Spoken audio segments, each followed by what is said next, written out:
Ile sof pa ia le atua te maa le alo ma le ngang pa ia. O le ona malo si umalava.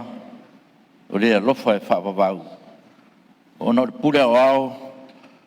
Ile lo langi eile le atua na o ia. E fio i me umalava ma le pulenga e whaangaina tangata nuu. Ma le pāne mene o Sāmoa. I te tono tua oin whaasine na mai tu la fono le atua. O se tofi pa ia tu whaasolo.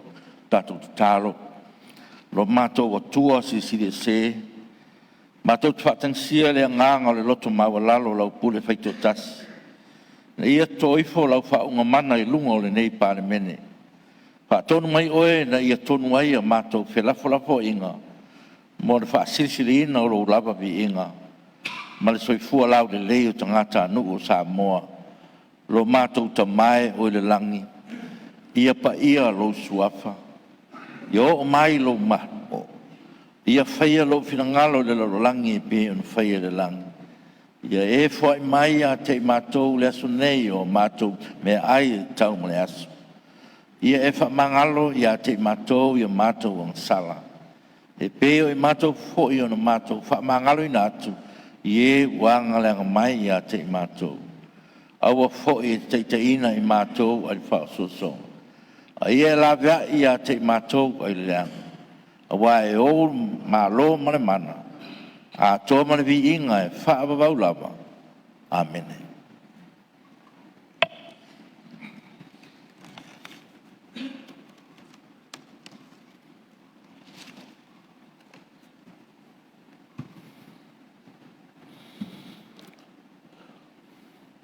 Paftai.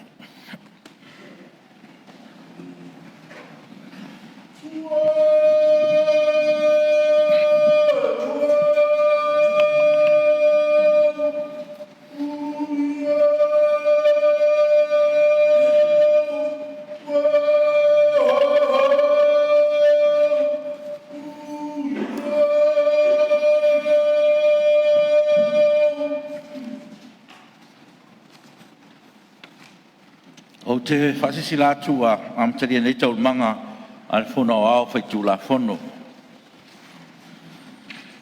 O te whatalo whātu pa ia o pārmene nei tai o fau. I lo tau soi fua manuia ma le lange mamā. O sā lava e re avea o pa ia fo I mamamalu e o lava I le whaapawau. Tā lolo ia e re ngafutau di meina I se upo le whongftalai. Whaafitai le atua I nona alofa. O neu tātou toi pisi whai, iai mon whaowina o tātou ngā ruenga. Pātu ni mātua I la fio mo sui o tā ngā ruenga, whalap tontu mo ote tātou malo, e mese foi o nisi o le malo le tinu, tātou mafuta whaatasi nei tae au, malo sui kua mnuia, mo le langi mamā.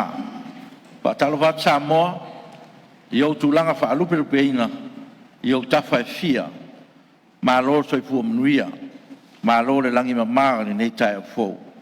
Tapo I maia male manuia.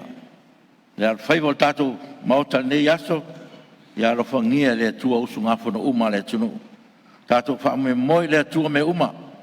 E manuia ai, manuia le usu ngafo no le pārmene, manuia le tapo I mai o Sāmoa. Saunoanga fa minsta ale tamaitai pārmia. O te tāpāla o whionga, e mai tai pārmia mulo saunoanga wha minsta.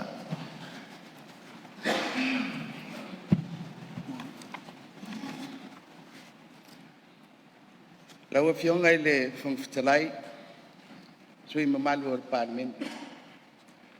Ua o tūla I whai se whaalinga ale malo, I le bata upu au mai. I le tātou pepo ngā ruenga, I le aso. I le lafo, o le fatu tuaina ale sui o nganga ifu maunga numero tot. O le aso lusfulima o Februari, luafe lusfulima. Na ilo ina I el parlamene le lafo, o le fatu tuaina o le kapeneta. E tu sai ma le vaenga tolu lua, pui lua, pui pi. O le tula fono whawai, na whaatula I mai e le sui o le pā. O lona winga, ua matua whaamautuina le whaatutuina o le pāremia ma le kapeneta. I le momoli alo ia mai o le kopi le nei o le lafo ua i le laulau a fono. E le whailau tusi o le fono i le afiafi ana nafi aso sā. Na whaailoa mai ai o le a whanga soropea ngā duenga le malo i tula fono tau whaau fia tolu. Ona tangu fia ai loa lea o le lafo a le sui o nganga i fumaunga numero tolu. Rau fionga le whangwhitalai ma le pai o le mauta. Ua iai se manatu o le malo. Ona ua anginga le isi le nei lafo o le whatuatuaina i lau whatananga whangwhitalai. Ua te tauloa ona whaasoro muri ma tā upu ale malo. Whamarolo le tātou whono mō le aso. Ae fuafua se aso e ilo i nai le tūlanga o le lafo a le sui o nganga i fumau. E mai mau le taimi o le mauta ma le tau mawhai mai o le malo. I ana mata upu ua i lunga o le laulau a whono a le pārmeni. Ai ua ta oto se lafo o le whatutuaina o le pāremia mai kabineta. O te fia whamawina fo i le nei whaamtalanga whaaminsta se whaasea ale malo o le kabineta i lau fionga le whangwhitalai. I lau whaaiunga o le toe au maia o le nei mata upu ua maea o na whaia i ai se whaaiunga mautu ale pārmeni. Ai maise i se taimi e le mamau atu. I le maleisi o le sui o nganga i whamaunga numero tolu. Mai la tau o lo langolango ina le nei lafu fou o le whatuatuaina. Sa o la tau te ena le lafu o le aso 25 o Februari luafe 25. O le nei ngā yoinga o se whainga tau wha ole ole ma le wha tau tala i le mamalu o wha i unga whai a le pārmeni le nei. Rau fionga le whangwhitalai. Ua saumia fo i se lafo aloa ia. A sui o le kapeneta. E whaasino i le nei mata upu. E au fia ai maa ia white e nai.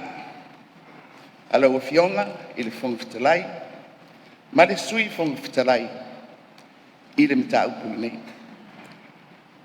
O le whaaringa lea ma le whaaloa. Lafo mo le whatateina o Sāmoan whaminsta le pāremia laulau a whono.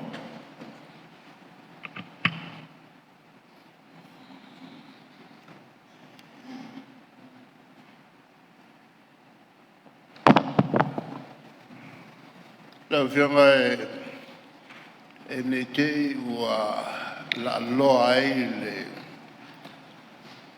le tātou Pānene i tūlanga masani e tātou tūla whono tū mau. Au te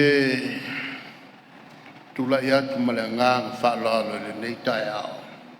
E whātūle la whoena i a whatatia le saunoanga lea a le whionga i le te maitai pāremia. E le laulawa whono mo le tala noe ni stemi u luma. Ma e tāua le tūlanga lea. Ona ina ia sila fia le lei tātou mauta ma le atunu. O le nafo i wa iai le mātou lafo teu teu. Ua atu i nātu i lau fionga. Le mātou lafo teu teu le lafo le ua atu i na mai. E lafo i vae ngā tō tele. Whakataua e mtau pulava le ne tasi. Lau fionga le whongtalai o le Pala le wo tula e tuai pala ngā whaloa. Leo whatu mai lafo whaaloina le whionga sui pārmia. O siri po la whamaunia lafo e whina ngaro e sao no male ioe. Au ese le ai ua manu malo le ioe. Lafo le te tae ma te whono le wang whau whai al fast. Ma suis whono le pārmene mo le tu malo pālota ngā ngai whamaunga lo ma toru. Ua mai atufu whaina atu I lungo wa o tau lau lau le pepa po le lafo e peo na uta ua, peitai. E au peo na ufa manino mo silfia le pārmene whapea.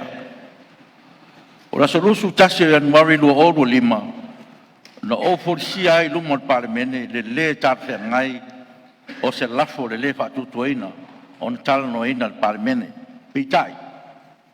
O le lafo tuina mai le isa pipi ma tala no ina la solusu lima Februari lo olu lima o lo tu sai mai a inga o tu la fontu mau ma o fa tawina I loa ina ia tala no ina o se tasi o mta o tarwhea ngai e tu sa fa vai ma tu la fontu mau e ui o mai o na whaia iai whai unga al pārmene peitai o manatu o le toi tu ina mai o nei lafo e au peo na tu ina atu I rumo al pārmene mo le whaia iai o san whai unga o mta upula whape nei e ele te tununga o whongfitalai e whaia lava e le pārmene le whai unga e le o whongfitalai o te whai loa atu ai o le atu o le pōr tal noino le nemta upu po nei lafo te ia mai a tangu fia le whailo whai taungu whaalua o tato tulafonu tau whaopi o lo il pepa o ngā ruenga pitai o leo sa noa le tai tai o le malo le tai o nei o whaasolo muri uma I tua ngā ruenga le malo o lo whaatulanga le pepa o ngā ruenga le nganga le whongfitalai ia mawhai on whaawau pēr ngā ruenga o whaatulanga le whono au whai tula whono o le tūlanga fo I le lafo al sui mamalu o ngā ngai whamaunga tolu o leo o whai atu manino e whai le pārmene le whai unga o le a whai unga o ia whai le nā mō tātou ia auane ia whai nā e ngā ruenga a le pārmene tau an wha awaulo na tangwhiaina o le avea o le lafo al sui o ngā ngai whamaunga numero tolu e whai mamafo anga e toi whaasolo munia I tua ngā ruenga le malo ia whina ngalo mali lie e le talia ina no foa o no tūlanga alo ia o le vana no foa ai o le malo ma le pārmene o te manatu foi ua mai ar pitola au al purenga whaatonu e ala ngā ruenga e pēn tuina mai ma whaatulanga I aile I luilonga al pārmene o tūla whono foi e more manuia o le atunu e le tūlanga o no mea le toi whaasolomuni o ne ngā ruenga I le sila whaafonga mai o le atunu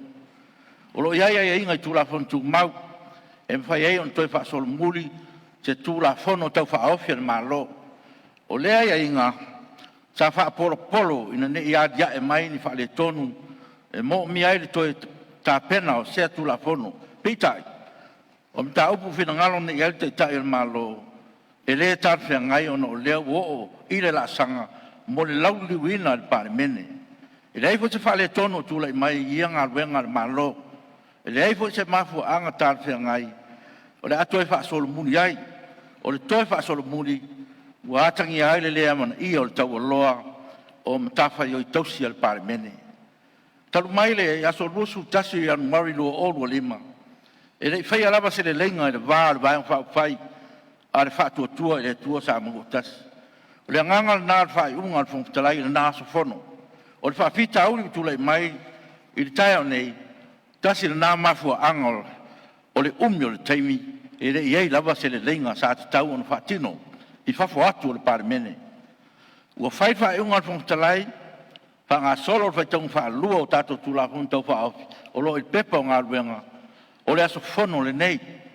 Ama ea, o tātou sa ngai lo le tango fia le lafo le suis whono, mō ngā ngai wha maunga tolu. O le saunu anga, e whaatatau le lafo le wangia le who o mai whongfitalai. Ina ne e fisiring ngia, pēa I se a o taria ai le whongfitalai le lafo.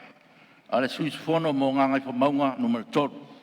Wa umana o whailo atu o se mta upe tau na whaia iai el pārmene le whai unga e peifo I o na whaia I le lafo le HRPP. O te le I tari eina le lafo I se nganga I whapea. Ena ia whaia le whongtalai se whai unga. I lo tatanunga o le talia ma le te eno le lafo e alo ia se whaiunga e whina ngalo i aile parimene. E mo le lafo sa tau whaofi mai taio nei, e mo mi ai se toi wha manino inga o lo talia o le lafo. A tonu o manino o la ufolsanga i le whaafonga le maota ma le atunu. Ui eil manatu. O le awha tati ese mo le taimi nei, o lewa mai ono o watu mafuanga, e le umar whai aso le ri. O lo loma fo le tano ino le lafo le suspono, mo nganga i fa maunga luma toru, mai manatu. O se taimi tarwhea ngai fo le na, e to e tu ina aro ia mai ai. E le aise fe lafo lo fo inga le neimta aupu, a la whanga solo tatu ngā ruenga pen whatulanga, mai le pepa ngā ruenga. Peo ngai whulpisarai, o le mea e fia whaasao whaamana manama. Mua. O mta upo le laulau a whonu, mta upo le whonu whaatonu. Mai e le whonu whaatonu, le whaawau po le whaawawina. Sa o manatu rau whiunga whungwhitarai e te maua mai le anganga. O le ale au ngai whai e mea ia. A le whapepepepe mai runga i le lafo o le whaatutuai. Se mea ami o tonu le nā mea. Nā pau le anganga o le malo. A whai ala a tātou toi fo i le mea lea. Tātou wō iai. O na manino ai lea. O le whanga soronga o tātou ngā gwen. A mea le tupu. Aruan wā lea. Sau whai mena na lafu. A ua uma. O na whai at whai unga al mauta. I le mata upo le whaatutuaina. I le lafo o le aso rofo limo whiwai. A ua e le maua mai na nganga. Le e tāru sanga atu ai ma whaari atu ma natu o le maro. O na oso reo le masalo e la ua whionga malau te inga o le whona. Io e. Nā nā batu le mātou lafo. Le ua e sao noma i ai. Ai au fia I te tonu a lafo na. Au ai a white e na. I le mata upu nei. Ma tira le saini o lau suafa. I tusi. E whape mai ai. Ua whatea. Nisi o kapineta. Mai le bahinga whaupufai. E manino ala o mea male abi o tonu. Tato o e whai le mea lea. Ina I roa ila ia leo le tonu. Pe whaau ia tū la whono wa tātou bisi ai mati ngā inai. Ia, pe tātou wōno e whai tātou parota. O le nganga nai lau whionga le whungwhitarai. Ia se tūle mai lau whionga le, te le tuangai. Ngā tuatua leo lawa noi le whionga i. Lau whionga le whungwhitarai o te tūle iatu ma le nganga lau whalana. Tāua mtau puleu sauno iai ia le palemia. E le te tau au tātou to e la atua se simea. Mai tau ka whakakia uma ia mata upu. Se I tātou tala lola fo ia I staimi. E whai e tātou whai unga le so. O le afuanga le mātou manatu. E le mwhai on koe le lengi ka kou kalangaka. A whai e te whina ngalo pēa. E whawol whorola kurai ia nāngange.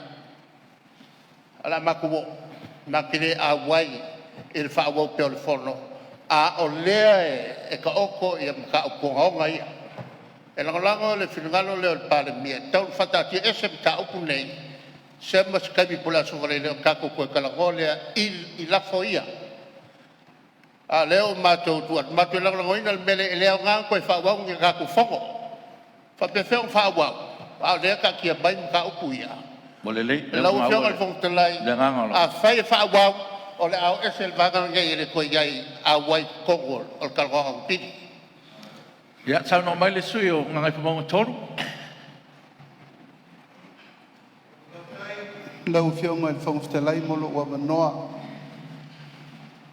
O te tatalo pe I le atua ia maualo tofi mali. Ma vatu le nganga o le atua I whaatofi le mu wai tai au le nei. Na o whionga le whongwhitalai, ma le whaafonga le pāle mene, ma le whaafonga mai si o tātou atunu.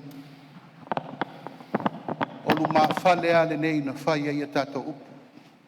A marulua tu fo I lau whionga te itai o le tua ngai, ma le mātou tau mu whai atu. O le nganga atoa, O whea ave i ei tātou wha mua le te miri nei. O tū la whono e manui ai le atunu o tū la whono e pui ai tātou ma le tātou teitai. Le ala le na mātou te talo atu ai le whina ngalo le nai tū o le mota. Iau tau whina ngalo mari lie. Tātou wha mua me o lo wha tali ma le tātou atunu. Le ua umal vai ngalo na lua o uma le si tū la whono tele. O le wha solo le tū la whono tina. Wha solo le tātou whainga pālota. A le la mo motu tū i ono le whina ngalo le whainga malo e pui lato. O le ala le lau whionga te tai le tua ngai o te whaalolo maau.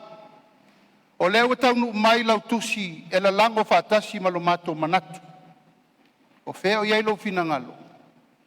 Lau whionga le whongwhitala i tasi ale pule ba ia le maota le nei. I le tau whai atu. Mātou te o mai umai le lango le mea te tō wha iei u whaatatia lau ala fua. O mana whaatatia pepa o ngā luenga mo le vai aso le nei. O whea lai abe iei le tātou wha mua. E whaile puinga o le whina ngalo o le pāre mia mara kāpeneta. O le lafo e whaatūtū i alato. E le i whai ai tu atu le maota le upulea no whai atua. Liu le tō wha. Sa ili le wha tautanga. Ho fōa la mea le mta upu a le wa e sauno. E o mai le so. E le se mea. Ua mātou whiwa tau anau e o mai tara noa mwha soa ona ea. O le mta upu wha loto i whale ui o lea. Te tatalo atu i lau whionga le whongwhitalai. Mātou te pi ama i lau whina ngalo. Wha au tātou ngā luenga se tae au i luma. Nā maila le mātou lafo. Leu taunu maila le lango. Leu au tauni maina. Wha aftai i lau whionga te aitai o le tua ngai. O le te le lango lo mātou manatu. E le wha atu lafo noa meia o tātou iai. Ai whai mua. Whai mua le mea te tau na whai. O lau te talo lea. La le tō whai o iai laso le nei. Ia o la ina al whau tautanga lo loto. Tau si eri file mua mo Sāmoa. Al mātou te talo le nā. O ta oto le mātou lafo. Le whau o ta oto lau tō langalango. Whai o lea. Ma le nganga wha aloalo. Ua o manatu lau whengal te te tua ngai o la whai te tala nu fua. No le wa maua whina ngalo te te il malo malan kapeneta. Le ho maua whina ngalo lau whengal te te tua ngai ma nai tua mauta. Ia le whau o te talo mai le sui o nganga tumbaunga numero 12. O le nganga i o le whongwhitalai ia e le o loo nganga i le tātou pare mene ma tā upu o umon whatatia. Ai mai se foi. O lo whatalitari le tunu i tātou ngā ruenga o pare mene whalangolango i le tunu. Ai ui lea. Ia, leanga o lea lava ua sau noa mai te tai o le malo. Le fo se winga e whai ei elo i o lato whina ngalo. Ia, mai wai e le manatu o le whongwhitalai. O le ato o le pōr tātou whono. I se teimi o le a whailo atu. O manatu foi, ia, o maru manunga lava. I le pare mene o le tunu o lo sila whaafonga mai le tunu. Po whea anga i eita i tai o lo natu o le tunu. Le nganga nawa angona i le foa. Ia, i le nei tai au, ia, tō whaamalia tātou pare mene. Ia, tō whaamalia e fōri sila mai le tunu o ma le whaafonga mai. Ia, tuwaia maanga whaapare mene. Ia, e au fōi o na sila ma wa ai ai tātou pare mene na ia mau pere. Mau pere ma poponga ma sile mua le tua i o tō whina ngalo. Hoi ne vea le nei mea ma mea whaamawhaina i o tō whina ngalo. Ia, ma vea lo sila tā poi mai le mau lunga le tunu. Le ira manatu. Ia, whai umai e lau whionga i le sui mamalu nganga i whamaunga tātou whono se talo. Ono tau atua le aso tolpo i tātou whono malanga whaloan. Tātou te talo. Le tua o aso e sili o na pongi sā o aso wa lata o na ao. Mātou tui na atu le nei tae ao e leo lilo i lau whaafonga mai. Wana o ele pule, wana o ele mana, wana o ele malosi atoa. E te ngausia ai a venga maamo lo mātou tau a veina. Mātou tui na atu le nei tae ao, i ne nei mata upu, ua mātou talanoina ma whaasoa ai. Mātou talitonu, e te letu lafoa ia i mātou uma. Au mai alo mana, au mai alo malosi, au mai alo sili ese. E te sausauina ai le nei pale mene o Sāmoa. E pale mene wha vai ia te oe le tua. Le tua i Salaelu. Le tua i Saako, le tua i Akopo, le tua Abramo. O le wha vai papa le nao le manuia o sio mātou atunu. Uru fale i o mātou loto o manganga tama. Ina ia whaia me uma tuso lo finangalo. Ai le o mātou loto. Mātou te talo mo le whong whitalai mo na whaipa. Tō ale tai, whanganganaina, utu pupuina lana tō wha, ia sao masanga tonu, whai unga mātou te whai. So ani mai le vai ma le whatau vaa o mātou uma, tai o le malo, tai o le itua ngai mo mātou tangata. Ina ia manu malo pea oe lo mātou atua, lo wha vai iai Sāmoa.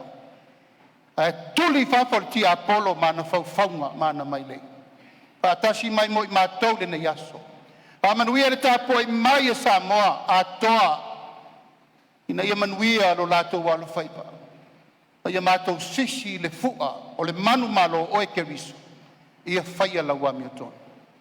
Ono lo suafa Yesu mātou wole matatalo atu ai nei.